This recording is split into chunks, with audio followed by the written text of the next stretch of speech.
എല്ലാവർക്കും ചെമ്പനീർപ്പൂവിൻ്റെ വരാൻ പോകുന്ന എപ്പിസോഡിൻ്റെ വിശേഷങ്ങളിലോട്ട് സ്വാഗതം. സുധി ലക്ഷാധിപതിയാകുന്ന ഒരു എപ്പിസോഡ്, രവീന്ദ്രൻ്റെ തനി സ്വഭാവം പുറത്തു വരുന്നൊരു എപ്പിസോഡ്, നമ്മുടെ സച്ചി ഭയങ്കര വിഷമത്തിലോട്ട് പോകുന്ന എപ്പിസോഡ്. ആ എപ്പിസോഡിനെ കുറിച്ചാണ് ഞാൻ ഇന്ന് പറയാൻ പോകുന്നത്. അപ്പോൾ നമ്മുടെ സുധിയുടെ കയ്യിൽ നിന്നും പൈസ തട്ടിക്കൊണ്ടുപോയ ആ നീലിമയുണ്ടല്ലോ, നീലിമ ഒരു ദിവസം ശ്രുതിയുടെ ബ്യൂട്ടി പാർലറിൽ ഫേഷ്യൽ ചെയ്യാൻ വേണ്ടി വരുവാണേ. നീലിമയെ കാണുന്നതും ശ്രുതി ഞെട്ടുന്നുണ്ട്. കാരണം ശ്രുതി നേരത്തെ ശ്രുതിയുടെ ഫോണിൽ നീലിമയുടെ ഫോട്ടോ കണ്ടിട്ടുണ്ട്.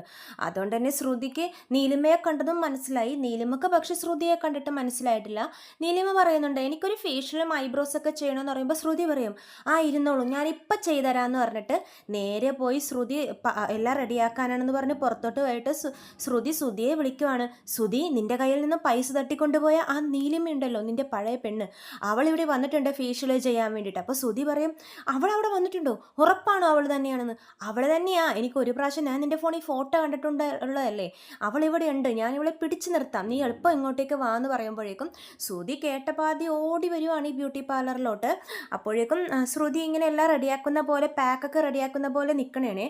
ഐബ്രോസ് ഒക്കെ എടുത്തുകൊണ്ടിരിക്കുന്ന ടൈമിൽ ശ്രുതി വാതിൽ തുറന്ന് അകത്തോട്ട് വന്നിട്ട് ഗ്ലാസിൻ്റെ ഫ്രണ്ടിൽ, അതായത് നീലിമയുടെ പുറകിലായിട്ട് ഇങ്ങനെ നിൽക്കും. ഗ്ലാസ്സിൽ കൂടി ശ്രുതിയെ കാണുന്നത് നീലിമ ഞെട്ടുന്നുണ്ട്. നീലിമ എന്നിട്ട് ഓടി രക്ഷപ്പെടാൻ പോകുമ്പോഴേക്കും ശ്രുതിയും കൂടി പിടിച്ചു നിർത്തും. നിക്കടി കള്ളി അവിടെ, നീ എൻ്റെ ഭർത്താവിൻ്റെ കയ്യിൽ നിന്ന് പൈസ തട്ടിക്കൊണ്ട് പോയല്ലേടി കള്ളി, മര്യാദക്ക് ആ പൈസ തിരിച്ചു കൊടുത്തു, അല്ലാതെ നിന്നെ ഞങ്ങൾ ഇവിടെ നിന്ന് വിടാൻ പോകുന്നില്ല എന്ന് പറയുമ്പോൾ നീലിമ പറയും, ഏത് പൈസ? ഞാൻ ആരുടെയും പൈസയൊന്നും തട്ടിക്കൊണ്ട് പോയിട്ടില്ല എന്ന് പറയുമ്പോൾ ശ്രുതി പറയും, എടി എൻ്റെ അച്ഛൻ്റെ റിട്ടയർമെൻറ്റിന് കിട്ടിയ ക്യാഷാ, അതാ നീ എന്നെ പറ്റിച്ചെടുത്ത് കാനഡയിലോട്ട് മുങ്ങിയത്, എനിക്ക് ആ പൈസ ഇപ്പം വേണം, നീ എന്നെ പറ്റിച്ചതും പോരാനായിട്ട് എൻ്റെ കാശും അടിച്ചുകൊണ്ടും പോയി, മര്യാദക്ക് അത് തന്നോ, അല്ലാതെ ഞാൻ വിടില്ല എന്ന് പറയുമ്പോഴേക്കും നീലിമ സമ്മതിച്ചു കൊടുക്കില്ല. നീലിമ അവിടെ നിന്ന് ഓടി രക്ഷപ്പെടാൻ പോകുമ്പോഴേക്കും ശ്രുതി കത്തിയെടുത്ത് ഭീഷണിപ്പെടുത്തുവേ, ശ്രുതി പോലീസിനെ വിളിക്ക്, നമ്മൾ ഏതായാലും നേരത്തെ ഇവൾക്കെതിരെ കംപ്ലൈൻറ്റ് കൊടുത്തിട്ടില്ല ഉള്ളതല്ലേ, ഇവള് മിസ്സിങ് ആണെന്ന് പറഞ്ഞിട്ട്, അപ്പോൾ പോലീസിനെ വിളിക്കുക, ബാക്കി കാര്യം അവർ നോക്കിക്കോളൂ എന്ന് പറയുമ്പോഴേക്കും നീലിമ പേടിക്കാൻ തുടങ്ങുവേ. അപ്പോഴത്തേക്കും ശ്രുതി പോലീസിനെ വിളിക്കുന്നുണ്ട്. പോലീസ് വരുമ്പോഴേക്കും ശ്രുതി പറയുന്നുണ്ട്, സർ, ഇതാണ് ശ്രുതിയുടെ കയ്യിൽ നിന്ന് പൈസ തട്ടിക്കൊണ്ടുപോയ ആ പെണ്ണ്, ഞങ്ങൾ അന്ന് വന്ന് കംപ്ലൈൻറ്റ് തന്നായിരുന്നില്ലേ, അവളിപ്പോൾ ഈ ബ്യൂട്ടി പാർലറിൽ ഇരുന്നതാണ്, എനിക്ക് ആളെ കണ്ടുകൊണ്ടാണ് ഞാൻ സാറിനെ വിളിച്ചത്, എത്രയും പെട്ടെന്ന് ഇവളെ അറസ്റ്റ് ചെയ്യണം സാർ എന്നൊക്കെ പറയുന്നുണ്ട്. അപ്പോൾ പോലീസ് പറയും, ഇവരെനിക്ക് നേരത്തെ കംപ്ലൈൻറ്റ് തന്നിട്ടുള്ളതാണ്, മിസ്സിംഗ് പേഴ്സൺ എന്ന് പറഞ്ഞിട്ട്, നിങ്ങൾ ഉടനടി പോലീസ് സ്റ്റേഷനിൽ വരണം എന്ന് പറഞ്ഞിട്ട് നീലിമയും കൂട്ടി പോലീസ് സ്റ്റേഷനിൽ പോകുവാണ് പോലീസ് ചോദിക്കുമ്പോഴും നീലിമ ഒന്നും സമ്മതിച്ചൊന്നും കൊടുക്കുന്നില്ലേ. നീലിമ ലാസ്റ്റ് പറയുന്നുണ്ട്, അതെനിക്ക് ഇയാൾ തന്ന പൈസയാണ്, ഞങ്ങൾ തമ്മിൽ റിലേഷൻഷിപ്പിലായിരുന്നു, 9 മാസം ലിവിങ് ടുഗദറൊക്കെ ആയിരുന്നു, എനിക്ക് ഈ മനുഷ്യൻ തന്നതാണ് ആ കാശ്, അല്ലാതെ ഞാൻ ആരുടെ കയ്യിൽ നിന്ന് മോഷ്ടിച്ചുകൊണ്ടൊന്നും പോയതല്ല എന്ന് പറയുമ്പോൾ ശ്രുതി പറയും, ഞാൻ എന്തിനു നിനക്ക് ആ പൈസ തരണം എന്നൊക്കെ പറയുമ്പോൾ, നിങ്ങളേക്ക് കാനഡയിൽ പോയിട്ട് നമ്മൾ ഒന്നിച്ചല്ലേ കാനഡയിൽ പോകാൻ നിന്നത്, എന്നിട്ട് എന്നെ പറഞ്ഞു വിട്ടതിന് ശേഷം നിങ്ങൾ ഇവിടെ വേറൊരു പെണ്ണിനെ കെട്ടി സുഖമായിട്ട് ജീവിക്കുന്നു, ശരിക്കും പറഞ്ഞാൽ ഞാനാ നിങ്ങൾക്കെതിരെ കംപ്ലൈൻറ്റ് കൊടുക്കേണ്ടത്, എന്നെ പറ്റിച്ചതിന്, വഞ്ചന കുറ്റത്തിനെന്നൊക്കെ പറയുമ്പോഴേക്കും ശ്രുതി എന്ന് ഞെട്ടുവേ. അപ്പോൾ ശ്രുതി സപ്പോർട്ട് ചെയ്ത് സംസാരിക്കുന്നുണ്ട്, പിന്നെ ഇവക്ക് പൈസയും കൊടുത്ത് അങ്ങോട്ട് പറഞ്ഞു വിട്ട് ഇവിടെ വേറെ പെണ്ണിനെ കെട്ടി ജീവിക്കാൻ ശ്രുതിക്ക് വട്ടല്ലേ, ഇതൊക്കെ ഇവൾ ഇപ്പം ഉണ്ടാക്കിയെടുക്കുന്ന കഥയാണ് സാർ, ആരെങ്കിലും അങ്ങനെ ഇത്രയോ ലക്ഷം രൂപയൊക്കെ കൊടുത്തു വിട്ടിട്ട് വേറെ പെണ്ണിനെ കെട്ടി ജീവിക്കോ, ഇവളാണ് ശ്രുതിയെ പറ്റിച്ചത്, ശ്രുതിയുടെ പൈസ അടിച്ചുകൊണ്ടും പോയി അവൾ കാനഡയ്ക്ക് മുങ്ങി, എന്നിട്ട് ശ്രുതിയെ പിന്നെ അവൾക്ക് വേണ്ടാതായി എന്നൊക്കെ പറഞ്ഞ് ശ്രുതി സപ്പോർട്ട് ചെയ്യുന്നുണ്ട്. അപ്പോൾ നീലിമ പറയുന്നുണ്ട്, എൻ്റെ വക്കീൽ വന്നിട്ട് ബാക്കി കാര്യങ്ങളൊക്കെ സംസാരിക്കും എന്ന് പറയുവാണ്. എന്നിട്ട് വക്കീൽ വന്നിട്ട് പറയും, സാർ, ഇത് ശ്രുതിയുടെ അക്കൗണ്ടിൽ നിന്ന് തന്നെ പോയ പൈസയാണ്, അപ്പോൾ പിന്നെ അതെങ്ങനെ മോഷണമാവുമെന്ന് ചോദിക്കുമ്പോഴേക്കും ശ്രുതി പറയുന്നുണ്ട്, സാർ, ഇവൾ എന്നെ കൊണ്ട് ഒരുപാട് പേപ്പേഴ്സ് അന്ന് ഒപ്പിട്ട് മേടിച്ചിട്ടുണ്ടായിരുന്നു, എന്തൊക്കെ പേപ്പറാണെന്ന് ഞാൻ വായിച്ചു പോലും നോക്കിയിട്ടില്ല എന്ന് പറയുമ്പോൾ ശ്രുതി പറയും, ശ്രുതി ഇത്രയ്ക്കും മണ്ടനാണ്, ഒരു പേപ്പറിൽ ഒപ്പിടുമ്പോഴേക്കും അതെന്തൊക്കെ പേപ്പറാണെന്നൊന്ന് വായിച്ച് നോക്കണ്ടേന്ന് പറയുമ്പോൾ ശ്രുതി പറയും, അന്നത്തെ സിറ്റുവേഷനിൽ ഞാനൊന്നും വായിച്ച് നോക്കിയില്ല ശ്രുതി എന്ന് പറയുമ്പോൾ നീലിമ പറയും, കണ്ടില്ലേ സാർ, ഇദ്ദേഹം എനിക്ക് തന്നതാണ്, പിന്നെ ഞാൻ എന്തിനാ മോഷ്ടിക്കുന്നതെന്നൊക്കെ പറയുമ്പോഴേക്കും ശ്രുതി പറയും, സാറിന് ഇത് കള്ളപ്പേപ്പറാണ് സാർ, ശ്രുതി വായിക്കാതെയാണ് ഇത് ഒപ്പിട്ടത്, ആരെങ്കിലും ഇങ്ങനെ പൈസ കൊടുത്ത് നാട്ടിൽ വേറെ പെണ്ണിനെ കെട്ടി ജീവിക്കോ, ഇതൊക്കെ ഇവൾ ഉണ്ടാക്കിയെടുത്ത കഥയാണ് സാർ എന്നൊക്കെ പറയുന്നുണ്ട്. അപ്പോൾ നീലിമ പറയും, എനിക്ക് എത്രയും പെട്ടെന്ന് തിരിച്ചു പോകണം, എനിക്ക് കേസിൻ്റെ പുറകിലൊന്നും നടക്കാൻ പറ്റില്ല, ഞാൻ ആർക്കും പൈസ കൊടുക്കാനും പോകുന്നില്ല എന്നൊക്കെ പറഞ്ഞ് നീലിമ അവിടെ നിന്ന് രക്ഷപ്പെടാൻ നോക്കുമ്പോൾ പോലീസ് പറയുന്നുണ്ട്, നിങ്ങൾ വെറുതെ ഇല്ലാത്ത കഥകളൊന്നും പറയാൻ നിൽക്കരുത്, ഇവർ കേസ് കോടതിയിൽ പോയി കഴിഞ്ഞാൽ നിങ്ങൾക്ക് ഇവിടെ നിന്ന് കേസ് നടക്കുന്നുണ്ട്, നിങ്ങൾക്ക് തിരിച്ച് കാനഡയിൽ പോകാനൊന്നും പറ്റത്തില്ല, നിങ്ങൾ ഇവിടെ തന്നെ നിൽക്കേണ്ടി വരും കേസ് തീരുന്നത് വരെ, അത് ഏതായാലും 1 വർഷത്തോളം പിടിക്കും, നിങ്ങൾക്ക് അങ്ങനെ ഈ കേസ് വലിച്ചു നീട്ടി കൊണ്ടുപോകണോ അതോ ഇവരുടെ ക്യാഷ് സെറ്റിൽ ചെയ്തിട്ട് എത്രയും പെട്ടെന്ന് കാനഡയിലോട്ട് പോകണോ എന്നൊക്കെ ചോദിക്കുന്നുണ്ട് നീലിമയോട് പോലീസ്.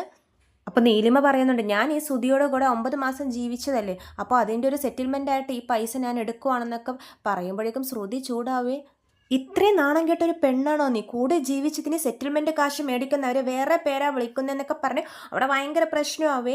ലാസ്റ്റ് പോലീസും വക്കീലൊക്കെ ഇടപെട്ട് നീലിമയോട് പറയും കാശ് കൊടുക്കുന്നതാ നല്ലത്, അല്ലെങ്കിൽ ഇതിൻ്റെ പുറകെ പോയാൽ നീലിമയുടെ ബാക്കി കാര്യങ്ങളൊന്നും നടക്കില്ല എന്ന് പറയുമ്പോഴേക്കും നീലിമ നിവർത്തിയില്ലാതെ ശ്രുതിക്ക് ആ കാശ് തിരിച്ചു കൊടുക്കുവാണ്. കാശ് കിട്ടിയ ശ്രുതിയുടെ സന്തോഷം ഒന്ന് കാണണം കേട്ടോ. ശ്രുതിയൊന്നും ഇവിടെയൊന്നും അല്ല. ശ്രുതി അങ്ങനെ ലക്ഷാധിപതി ആയിരിക്കുവാണ്. 25 ലക്ഷമാണ് ശ്രുതിയുടെ കയ്യിൽ വന്നിരിക്കുന്നത്. ആ കാശും കൊണ്ട് ശ്രുതി നല്ല അടിപൊളി ബിസിനസ്സൊക്കെ തുടങ്ങാൻ പ്ലാൻ ഇട്ടിരിക്കുവാണ്. കാനഡയിൽ പോക്ക് വേണ്ടെന്ന് ശ്രുതി പറഞ്ഞുകൊണ്ട് തന്നെ അവിടെ തന്നെ ബിസിനസ് തുടങ്ങാൻ പോകുവാണ്.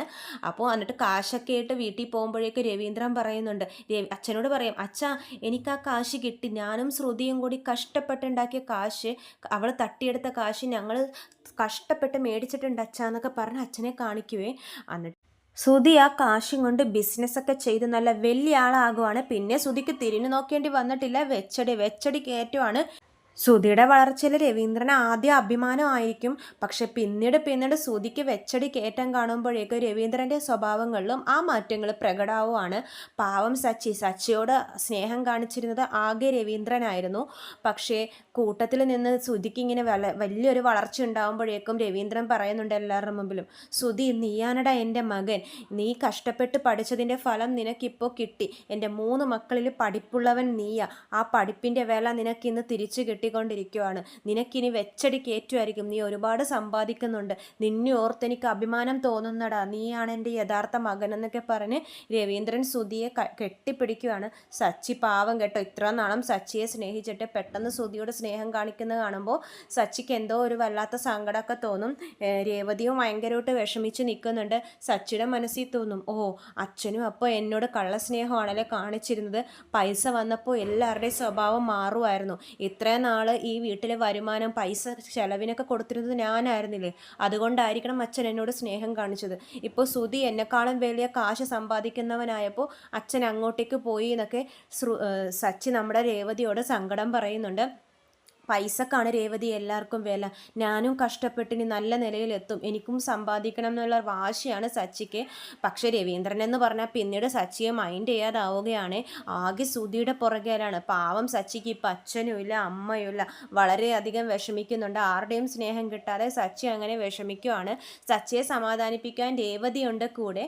ശ്രുതിയുടെ അഹങ്കാരമൊക്കെ പിന്നെ കാണേണ്ടതാണ് കേട്ടോ. ശ്രുതിയുടെ കൂടെ നിന്ന് ഇനി രണ്ടുപേരും വെച്ചടി കയറ്റം ആയതുകൊണ്ട് തന്നെ പൈസകൾ കൂടി വരുന്നത് കൊണ്ട് തന്നെ അവർ രേവതിയെയും സച്ചിയൊക്കെ പുച്ഛിക്കുന്നുണ്ട്. കിട്ടിയ അവസരത്തിലൊക്കെ രവീന്ദ്രനാണെങ്കിൽ ഒന്നും മിണ്ടാതെ നിൽക്കുകയും ചെയ്യും. നേരത്തെയൊക്കെ സച്ചിയെ സപ്പോർട്ട് ചെയ്ത ആൾ ഇപ്പോൾ സച്ചിയെ സപ്പോർട്ട് ചെയ്യാതെയായി.